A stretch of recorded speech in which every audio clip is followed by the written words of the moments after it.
नमस्कार, मैं कमलेश कबीर आपका एक बार फिर स्वागत करता हूं इस नए एपिसोड में। आज के इस एपिसोड में हम बात करेंगे सत्यनारायण गंगाराम की सेम पित्रोदा की। आपको पता होगा 2014 में जब चुनाव शुरू हुए थे और भारतीय जनता पार्टी की तरफ से ये घोषणा की गई थी कि प्रधानमंत्री पद के उम्मीदवार नरेंद्र मोदी होंगे, और उसके बाद में नरेंद्र मोदी की चर्चा भारतीय जनता पार्टी के बजाय कांग्रेस पार्टी में ज़्यादा होने लगी। और उस वक्त मणिशंकर अय्यर, उन्होंने प्रधानमंत्री नरेंद्र मोदी को चाय वाला संबोधित करते हुए क्या टिप्पणी की वो आप सभी को पता है। फिर उसके बाद में उन्होंने पाकिस्तान में जाके एक और टिप्पणी की और लगातार वो 2019 तक अपनी हरकतों से बाज नहीं आए और उसका खामियाजा कांग्रेस पार्टी को भुगतना पड़ा। अब उसी राह पे अब मणिशंकर अय्यर का आपने देखा होगा, इस वक्त अगर हम बात करें जब 3 चरण के चुनाव जो है वो कंप्लीट हो चुके हैं और 7 चरणों में 4 चरणों के चुनाव जो है वो अभी बाकी है। ऐसी स्थिति में सेम पित्रोदा, जो राहुल गांधी के अंकल है, चाचा, वो अमेरिका में बैठे बैठे कांग्रेस पार्टी के अंदर ही जो है वो बम फोड़ने का काम अभी जो है वो जारी है उनका। इससे पहले भी उन्होंने, आपको पता होगा, विरासत टैक्स, उसको बारे में कुछ टिप्पणी की और बैठे बैठे भारतीय जनता पार्टी को एक मौका मिल गया, एक मुद्दा मिल गया। उसके बाद में अभी हमने देखा कि सेम पित्रोदा ने एक नया, जिसमें उन्होंने भारतीय जो, जिसको हम कह सकते हैं कि जो रंगभेद कि उत्तर के लोग, पूर्व के लोग, दक्षिण के लोग, कि दक्षिण के जो लोग हैं वो अफ्रीकन जैसे लगते हैं, इसके अलावा उत्तर के लोग जो है वो चाइनीज जैसे लगते हैं, पूर्वी लोग जो है वो चाइनीज जैसे लगते हैं, इस तरह की उन्होंने टिप्पणी की। और उसके बाद में एक बार फिर जो है वो भारतीय जनता पार्टी तो इस बार हमलावर हुई। इस बार कांग्रेस पार्टी में अंदरूनी अगर हम देखें तो कांग्रेस पार्टी के नेता भी जो है वो खासे नाराज नजर आ रहे हैं। इसमें हम चाहे तो जयराम रमेश की बात कर सकते हैं, क्योंकि जयराम रमेश ने भी ये जो है इस पूरी टिप्पणी को जो है वो दुर्भाग्यपूर्ण करार दिया है। लेकिन जब तर्कस से एक बार तीर निकल जाता है तो उसके बाद में वो वापस लौटता नहीं है। तो इस वक्त भारतीय जनता पार्टी ने इसको जो है वो बड़े लेवल पे एक जो है वो मुद्दा जरूर बना लिया है। और इसके पीछे की बड़ी वजह है राहुल गांधी, क्योंकि राहुल गांधी लगातार जिन मुद्दों को लेके मैनिफेस्टो में और जिसकी वो बात कर चुके हैं, चाहे वो गरीबी को खटाखट मिटाने वाली बात कर रहे हो, चाहे इसके लिए जो है वो एक सर्वे, आर्थिक सर्वे कराने की बात कर रहे हो, और उसके बाद में पैसा जो है वो समान सभी लोगों में जो है वो बराबर हिस्सों में बांट दिया जाएगा, चाहे हम उस टिप्पणी की बात करें। और फिर उसमें सेम पित्रोदा एक, अब अगर उसमें विरासत टैक्स, अमेरिका का नाम लेके अगर वो ऐड ऑन और कर देते हैं, और ऐसा जो है वो भारत में अभी जो है वो मुमकिन नहीं है। लेकिन कांग्रेस पार्टी की वही एक अपनी पुरानी आदत है, जब से राहुल गांधी राजनीति में सक्रिय हुए हैं, कांग्रेस पार्टी जहां सत्ता में थी वहां अब सत्ता खोने के बाद में अब जो है उनकी लगातार सीटें, 2014 और 19 में हमने देखा कि कांग्रेस पार्टी की सीटें कम हुई, लेकिन कांग्रेस पार्टी ने फाइट जरूर की, सीटों पे चुनाव जरूर लड़ा। लेकिन 2024 आते आते कांग्रेस की हालत ये हो गई है कि कांग्रेस अब उन सीटों के ऊपर चुनाव भी नहीं लड़ रही है। एक होता है कि हम सामने वाले जो है भारतीय जनता पार्टी, एक मजबूत पार्टी को जो है वो हमें टक्कर देनी है, और ऐसी स्थिति में अगर हम सीटों पे चुनाव ही नहीं लड़ रहे हैं तो आप अंदाजा लगा सकते हैं कि कांग्रेस पार्टी इस बार चुनाव में कहां खड़ी है। कहने को इंडिया गठबंधन का वो सहारा ले सकती है, लेकिन कांग्रेस पार्टी की हरकतों की वजह से एक समय था जब कांग्रेस पार्टी के दफ्तर के बाहर लोगों की लाइनें लगी होती थी टिकट के लिए, और आज स्थिति यह है कि कांग्रेस पार्टी लोगों को टिकट देना चाहती है लेकिन वो चुनाव लड़ना ही नहीं चाहते। वजह, चाहे हम राम मंदिर के मुद्दे की बात करें, क्योंकि भारत जैसे देश में जहां हिंदू बाहुल्य, या हम इसको कह सकते हैं कि हिंदू मेजोरिटी में है, और उनके भगवान श्री राम के बारे में या कृष्ण के बारे में, भगवान राम के बारे में उन्होंने टिप्पणी की, राम मंदिर का विरोध किया, और उसके बाद में आज स्थिति ये हो गई है कि ग्राउंड लेवल पे अगर जाके देखें तो कांग्रेस पार्टी, उनको लोग जो है वो वोट देने के लिए या कांग्रेस पार्टी के नेता वोट मांगने के लिए भी जो है उनको मशक्कत करनी पड़ रही है। और इसका सीधे तौर से आपने देखा होगा, मैं जयराम रमेश की बात नहीं कर रहा, अब मैं बात करने जा रहा हूं तहसीन पूनावाला। तहसीन पूनावाला और शहजाद पूनावाला दोनों सगे भाई है। शहजाद पूनावाला के साथ में क्या हुआ वो आपको पता ही होगा, कांग्रेस पार्टी में अभी क्या चल रहा है।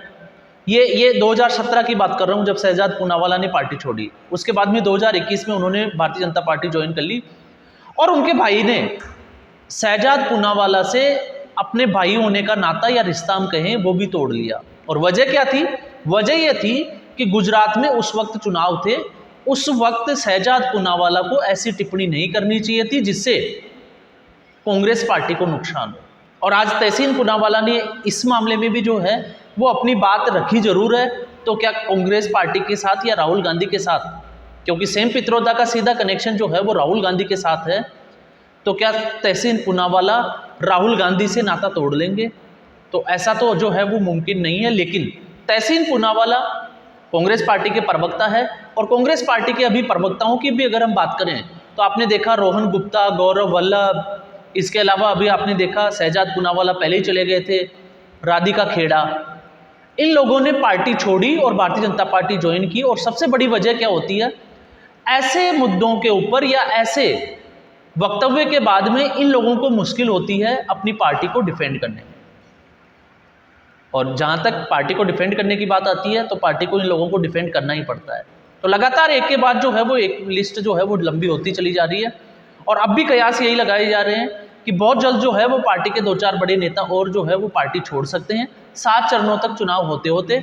और हो सकता है वो भी भारतीय जनता पार्टी की तरफ से अपना जो है वो ज्वाइन करें और उसके बाद में प्रेस कॉन्फ्रेंस के बाद में कुछ चीज़ें, अपनी दर्द, अपना पीड़ा जो है वो लोगों के सामने रखें। अब बात करते हैं राहुल गांधी की।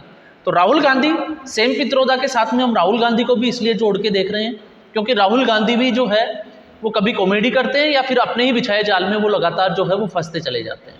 इसलिए लगातार जो है उनके ऊपर जो है वो अटैक किया जाता है कि राहुल गांधी जो है वो राजनीति के हिसाब से अपरिपक्व है, वो फिट नहीं बैठते हैं। और उसके बहुत सारे उदाहरण हैं। आज प्रधानमंत्री नरेंद्र मोदी ने भी उनको घेरा है कि अचानक से राहुल गांधी को आपने देखा होगा 2014 के बाद में वो लगातार मोदी सरकार का नाम नहीं लेके वो अडानी और अंबानी की सरकार बताते आ रहे हैं। वो लगातार भारतीय जनता पार्टी के ऊपर और नरेंद्र मोदी के ऊपर जो है वो आरोप लगाते रहे। और यहाँ तक उन्होंने, आपने देखा होगा, राफेल चौकीदार चोर है और भ्रष्टाचारी, यहाँ तक उन्होंने आरोप लगाए। लेकिन सीधे तौर से जब इलेक्ट्रोल बॉन्ड की बात आई तो इलेक्ट्रोल बॉन्ड जब एसबीआई ने सार्वजनिक किया तो कहीं ना कहीं राहुल गांधी और उनकी जो वामपंथी, उनके जो सलाहकार हैं, उनकी सोच ये थी कि अडानी और अंबानी ने सबसे ज़्यादा चंदा जो है वो भारतीय जनता पार्टी को दिया होगा। लेकिन जब रिपोर्ट सार्वजनिक हुई तो उसमें अंबानी और अडानी का जब नाम ही नहीं आया तो अब लोगों के सामने सारे भेद खुल गए। और इस वक्त स्थिति ये बनी हुई है कि पिछले 4 से 5 दिन में अभी राहुल गांधी जो है वो अडानी और अंबानी का नाम नहीं ले रहे। और इसी को लेके नरेंद्र मोदी ने जो है वो बड़ा हमला बोला राहुल गांधी के ऊपर कि आजकल राहुल गांधी जो है, या हम कहें कि कांग्रेस के जो शहजादे हैं, वो अंबानी और अडानी का नाम नहीं ले रहे। क्या उनके भी जो है वो टेम्पो भर भर के पैसे मिले? अब इसका सीधे तौर से जो है वो इशारा यही होता है कि चुनावी मौसम है और बड़े बड़े बिजनेसमैन से लेके बड़ी बड़ी जो कंपनियां हैं वो चुनावी चंदा जरूर देती है। तो हो सकता है इसमें अंदाजा हम ये लगा सकते हैं कि लगातार अंबानी और अडानी को जो है वो राहुल गांधी के द्वारा अटैक किया जा रहा है।